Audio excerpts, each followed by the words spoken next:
बिस्मिल्लाहिर्रहमानिर्रहीम। नाज़रीन, पिछले व्लॉग में हमने डिस्कस किया कि ख़वातीन की नुमाइंदगी कैसे होनी चाहिए पार्लियामेंट के अंदर। तो मेन पॉइंट मेरे ये थे कि ख़वातीन की नुमाइंदगी जो 1/3 है पार्लियामेंट के अंदर ये होनी चाहिए, लेकिन फिल वक्त ये ग्रेस मार्क्स पार्टियों को दिए जाते हैं। ना ख़वातीन का कोई कॉन्स्टिट्यूंसी अपनी होती है, ना ये अपनी एक आज़ादाना राय रखती हैं। तो इससे क्या होता है, चूँकि ये आए हुए होते हैं, एक सवाबदीद पे आए हुए होते हैं, तो इससे क्या होता है प्रैक्टिकली ये हमारे कौमी जो कि सॉवरेंटी की तहफ़्फ़ुज़ करने वाली है मुहाफ़िज़ असम्बली है, उसका 1/3 की अपना कोई ओपिनियन नहीं है, अपनी नुमाइंदगी नहीं है, अपना ओपिनियन नहीं है। तो ये एक मेरे ख़्याल में ये एक ऐसी चीज़ थी जिस पर हमें कुछ ना कुछ करना चाहिए। लिहाजा हमने उसका ये हल ये निकाला कि ख़वातीन भी इलेक्शन के ज़रिए से आएँ। पूरी असम्बली के 33% जो सीटें हैं, जितने भी उनका हैं, वो नॉमिनेट कर दिए जाएँ। हर ज़िले में 1/3 जो हैं वो करें, सिर्फ ख़वातीन के लिए मखसूस हो, जहाँ ख़वातीन वर्सेस ख़वातीन लड़ें, इलेक्शन लड़ें, और इसी तरीके से करके वो सॉवरेंटी भी बहाल रहे, 1/3 पोजीशन भी बहाल रहे, और ख़वातीन का ज़्यादा उनके हमारी उनकी कैपेसिटी का एफिकेसी का है ज़्यादा बेहतर इस्तेमाल कौम ले सकती है। आज का सब्जेक्ट हमारा सेनेट के मुतालिक है। अब सेनेट ये बैन सूबाई मफादात की तवाज़ुन की अमीन है, यानी कि सूबों में चूँकि आबादी कम बेश है, कहीं बहुत ज़्यादा है। पंजाब में आप देखें, पंजाब में अकेले पंजाब की आबादी जो है वो तीनों को मिला के उससे भी ज़्यादा है। तो इससे क्या होता है कि जहाँ आबादी ज़्यादा होगी वहाँ नेशनल असम्बली में सीटें ज़्यादा जाएंगी, ज़्यादा मिलेंगी उनको। तो वहाँ पर ये एक शुबा हो सकता है, चांस है कि वहाँ पर सूबाई जो मफादात हैं उनका तवाज़ुन ना रहे, वो कोई थोड़ा सा डमाडोल हो जाता है, हो सकता कम। तो इसके लिए सेनेट के तश्कील में लाया गया। सेनेट में मेंबर्स हर सूबे से बराबर हों और वो अपने इस बैलेंस को, तवाज़ुन को कायम रखने में कौम की मदद करें।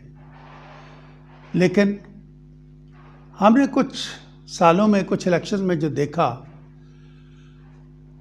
उसमें ये यूँ नज़र आया कि यह बैन सूबाई तवाज़ुन की बजाय ये लोगों के मफादात और पार्टी जिस जगह पर भारी हो उसके उनके मफादात के तहफ़्फ़ुज़ में ज़्यादा लग गए, और फिर इसमें नुमाइंदे वो अपने सूबाई रखने वाले, जोश रखने वाले या नोह रखने वाले, या उसकी बजाय वो लाए गए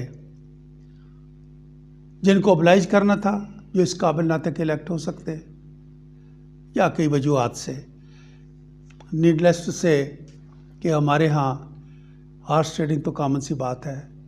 लिहाजा हमारे जब 104 मेंबर की सेनेट में जो 48 थे वो बाहर ख़रीदे जाते थे, और जो 56 हैं उनका हिसाब किताब प्रोविंसेस के अंदर कर लिया जाता था। तो in nutshell, not that I am undermining any position of theirs, नहीं, लेकिन हम चूँकि इस्लाहात के लिए बात कर रहे हैं, सजेशन दे रहे हैं, तो मैं वो जब तक सजेशन में वो चीज़ ना आए कि हमें मुझे क्या तकलीफ़ नज़र आई है, तो सजेशन नहीं दी जा सकती। लिहाजा इसको पॉजिटिव ले लें। तो मैं समझता हूँ कि सबसे पहले तो ये बात है कि इस्लामाबाद की जो 4 सीटें हैं, इस्लामाबाद एक कॉस्मोपॉलिटन छोटा सा शहर है, हर सूबे के लोग वहाँ मौजूद हैं। लिहाजा किसी सूबे की एथनिसिटी या उनके रवायात या उनके अपने असूल या अपना कौमों को प्रोटेक्ट करना यहाँ पर मकसूद नहीं है। लिहाजा मैं समझता हूँ कि इस्लामाबाद की सीटें नहीं होने चाहिए, उड़ा देनी चाहिए। उसके दूसरी वजह यह है कि इस्लामाबाद की जब सीटों का इलेक्शन आता है तो हर तीसरे साल क्या होता है चूँकि यहाँ की सीटें सिर्फ इलेक्ट यहाँ पे जो नुमाइंदा करते हैं वो सिर्फ सूबाई नेशनल असम्बली के लोगों ने करना होता है, लिहाजा हर तीसरे साल एक अजीब सा माहौल पैदा हो जाता है, यानी कि ये कॉन्फिडेंस और नो कॉन्फिडेंस मोशन का तकरीबन वो करीब आ जाता है कि अगर किसी वक्त कौन किसको जिताता है, अपोजिशन जिताती है या दूसरी पार्टी जिताती है, तो ये बजाते खुद एक फ़ायदे की बजाय एक अजीब सी वो कहते हैं कन्फ्यूजन का सबब बनता है। मेरा ख़्याल है इस लिहाज से ये सीटें इस्लामाबाद की सेनेट में नहीं होनी चाहिए। बाकी जो सीटें हैं उनको तमाम इलाकों में इक्वली डिस्ट्रीब्यूट कर दिया जाए जैसा कि होता है, और इनमें हम सही देखते हैं कि कैसे किया जाए। अब प्रेजेंटली तो ये होता है कि सूबे में लोगों को मुख्तलिफ जो कि रेसेस हैं या एथनिक यूनिट्स हैं या ये हमारी रियलिटीज़ हैं, उनको मालूम नहीं होता कि हमारा कौन नुमाइंदा वहाँ पहुँच गया। क्यों? तो इसलिए करके ठीक है वो प्रोविंशियल असम्बलीज़ के थ्रू ही आते हैं, बट येट जो प्रोविंशियल असम्बली के मेंबरान होते हैं उनका अपने हल्के में कितना राब्ता होता है, ये हकीकत जो है ये सामने बिल्कुल लानी चाहिए। तो मैं समझता हूँ कि सेनेट जो है उसका जो इलेक्शन किया जाए वो बड़ा इस तरह होना चाहिए कि पूरा सूबा एक हल्का हो, पूरा सूबा एक हल्का तस्वर किया जाए, वहाँ पर बाकायदा इलेक्शन होने चाहिए, अवाम वोट डालें, नुमाइंदे जिस पार्टी करना है करें, अवाम उनको वोट दें, और जो टॉप पे वोट आते हैं, अगर लेट से 12 मेंबर 6 मेंबर लेने हैं, 7 मेंबर लेने, जो भी what ever is the strength, तो जो टॉप वाले 5-6 होंगे वो लिए जाएंगे सेनेट के अंदर। एक तो मेरी सजेशन यह है कि सुबह मुकम्मल तौर पर एक हल्का हो, दूसरा यह है कि वोटिंग सारे हल्के की हो, अवाम वोट करें और फिर उनमें से जो चुना हुआ आदमी होगा वो अपने सूबे के तहफ़्फ़ुज़ करेगा। बाकी ये जो लेन देन वाला मसला है मैं उसमें नहीं जाना चाहता। मेरा कोई सब्जेक्ट किसी इन चीज़ों को गंद में पड़ने का नहीं है। बहुत सारी दुनिया आजकल इसे नेगेटिविटी में चली है। मैं तो ये सिर्फ दे रहा हूँ जो मुझे समझ आती है। अगर आपको भी अच्छा लगे तो आप इस पर और बेहतर कर सकते हैं। फिर इस तरीके से क्या होता है कि जैसे अब जो मौजूदा सूरत में ये आता है कि वो भेजते हैं, जो बंदे भेजते हैं ना, तो वो जो सेनेट एक ऐसा मरगूबा सा बन जाता है जिसने सूबाई और नेशनल असम्बली को भी नज़र में रखना होता है, वो बजाय उनके मरहूने मिन्नत हो जाती है। लिहाजा इसको मेरे ख्याल में सेनेट को मज़ीद एक्टिव भी करना चाहिए, इसको अथॉरिटी इस तरह की होनी चाहिए, तो बिकॉज ये सूबे इम्बैलेंस सूबे हमारे, तो कहीं तो बैलेंस बने ना। और उसका बेहतरीन जगह जो है वो यही होगा कि सेनेट को मजबूत किया जाए। फिर उसमें एक जो टेक्नोक्रेट्स की सीटें हैं, ये एक बहुत बड़ा धोखा है कौम के साथ। भाई मैं अगर समझता हूँ, भाई बताएं एजुकेशनिस्ट जी, मुल्ला जी, वो कोई आलम, ठीक है जी, कोई ये कोई स्पेशल सीट्स, ये वो करके, ये सब चोर दरवाजे हैं मेरे नज़दीक। अगर पहली बात तो यह है कि हमारा हर सेनेटर इस काबिल होना चाहिए कि वो उतना दीन समझता हो जितना पाकिस्तान में कानून चल रहा है उसके मुताबिक। जो अल्लाह का कानून है जिसको हम सब मुसलमान we are supposed to know, एक तो हर बंदे को होना चाहिए। फिर उनमें से जो बेहतर हैं आप वो ले लें। स्पेशल टेक्नोक्रेट्स लाने की क्या ज़रूरत है? फिर भी कभी आप समझें कि आपको टेक्नोक्रेट्स की ज़रूरत है तो आप उनकी खिदमात मुस्तार ले लें। क्या ज़रूरत है बिठाने की? आज तक बिठाने का क्या फ़ायदा हुआ है?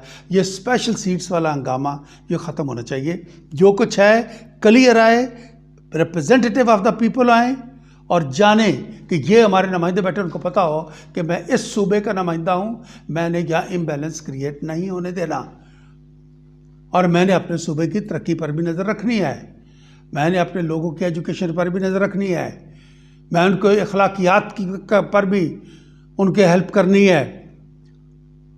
तो ये वो चीज़ें हैं। बल्कि अब तो हमें ये भी देखना है कि जो बाहर से हमारे सूबे में एंट्री इनग्रेस करती हैं ताकतें, उनको भी रोकना है।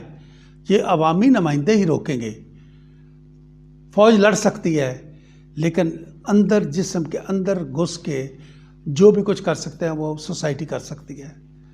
इसके लिए हमें इनकी बहुत ज़्यादा ज़रूरत है। मैं समझता हूँ एक और कि हर तीसरे साल हमारा ये होता है जी, आधा 50-50 का चुनाव होता है जी, इसलिए कि उस वक़्त हम ऐसी धार पे खड़े होते हैं 50% दिस वे 50% दिस वे। अब जी ये अब पॉलिसी बदल जाएगी, अब पॉलिसी नहीं बदलेगी, अब ये सेनेट ले जाएगी हुकूमत, अब ये ले जाएगा सेनेट। ये जो पॉलिसी बदलने का था ये सेनेट का काम नहीं था। सेनेट को तो इसलिए लाया जाता है कि स्टेबिलिटी रहे, गवर्नमेंट आती रहे, चेंज होती रहे। और उसका मैं समझता हूँ वाहिद तरीका यह है कि आधी आधी की बजाय हर 2 साल बाद 1/3 सेनेटर्स का इंतखाब करवाएं, यानी कि 2/3 सेनेट कायम रहे। 2/3 सेनेट जब कायम होगी तो उस सूरत में उसको स्टेबिलिटी मिलेगी आपके मुल्क को। लिहाजा हमें 1/3 की बजाय जो हाफ करने की बजाय है कि उस वक्त एक चांस बनता है। लेट्स से इस्लामाबाद की 4 सीटें एक ले गया, इधर से वही पॉलिटिकल पार्टी जो है वो सेनेट भी जीत जाती है, तो क्या होगा? मिलाड आपका काम बढ़ जाएगा। अभी भी हम जितना काम, ये जो चीज़ें हैं मैं क्यों सजेस्ट कर रहा हूँ, इसलिए कि हमारे तमाम अदलिया को, हायर अदलिया को इन्हीं झंबेलों ने घेर रखा है और उनके लिए सोचने का उनको टाइम कहाँ देते हैं। इनकी कोई चीज़ क्लियर नहीं आती ना। आज इलेक्शन कमीशन का है, वो मैंने कहा अदलिया के अंडर दे दो। फिर ये है कि जी आज ये डिसीजन हुआ, इसको करना है, उसको करना है। तो ये वो सारी चीज़ें जो है ना, ये मुश्किलात पर काबू पाने के लिए ये मेरी हम्बल सजेशंस हैं। और मैं समझता हूँ कि इस तरह ये अदारा हमारा सेनेट आहिस्ता आहिस्ता सियासत का आलाकार बनने के बजाय खालिसतन सूबाई आइनी हकूक़ और कौमी मफाद से वाबस्ता हो जाएगा। Thank you very much. Till we meet on the next vlog.